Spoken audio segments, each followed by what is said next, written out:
আসসালামু আলাইকুম, সবাই কেমন আছো? আশা করি সবাই ভালো আছো। আজকে আমরা সিঙ্গেল বেজ ওয়্যারিং এর ড্রয়িং সম্বন্ধে ধারণা অর্জন করব। এই ড্রয়িং বুঝলে তোমরা বাস্তবে কাজ করতে পারবে, কোনো সমস্যা হবে না। ঠিক আছে বন্ধু।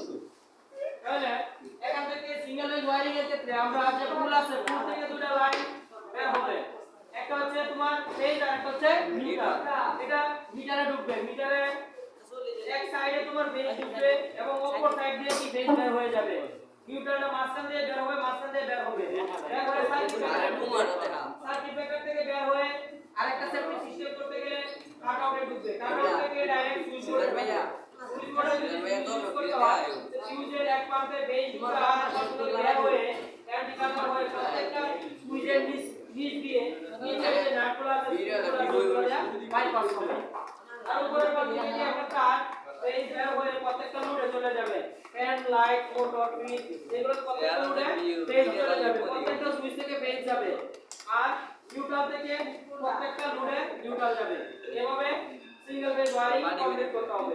এভাবে একটা রুমে এরকম একটা সুইচ বোর্ড থাকলে অন্যান্য রুমেও এরকম ভাবে সুইচ বোর্ড থাকলে এভাবে সেম ভাবে ওয়্যারিং করতে হবে। তোমরা বুঝতে পারছো? জি স্যার।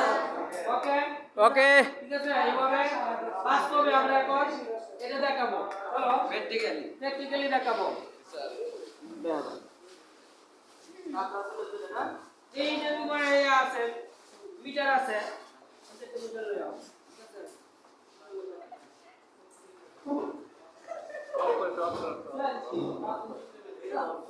মিটারের এক প্রান্ত দিয়ে কি ফেজ ঢুকছে, হ্যাঁ ঠিক অপর প্রান্ত দিয়ে কি ফেজ বের হয়ে গেছে। এটা তোমার যে ফুল আছে কাম্বা বলি আমরা, ওই ফুল থেকে মেইন লাইন থেকে ফেজটা মিটারে ঢুকবে। ঠিক কাম্বা থেকে বা এই ফুল থেকে আরেকটা নিউট্রাল আইসা কি এখানে মিটারে ঢুকবে। ঠিক নিউট্রালটা যে দিকে ঢুকবে তার সাথে দিয়ে কি নিউট্রালটা বের হবে। আবার ফেজটা এক প্রান্ত দিয়ে ঢুকলো মেইন লাইন থেকে, ঠিক বিপরীত পাশ দিয়ে কি হবে ফেজটা বের হবে। ভালো লাগে এই ফেজ এবং নিউট্রাল কি ভাষা বাড়িতে পাবে, ক্যামেরাটা কি তাহলে দেখি মেশিনারিজে ইউজ হবে। আর এটা হলো কি মেইন লাইন। এভাবে মিটার, ঠিক আছে। আমরা মিটার কি কানেকশন করব ভাইয়া? এ ভাইয়া বুঝতে পারছো মিটার কানেকশন কেমনে? জি স্যার। ওকে।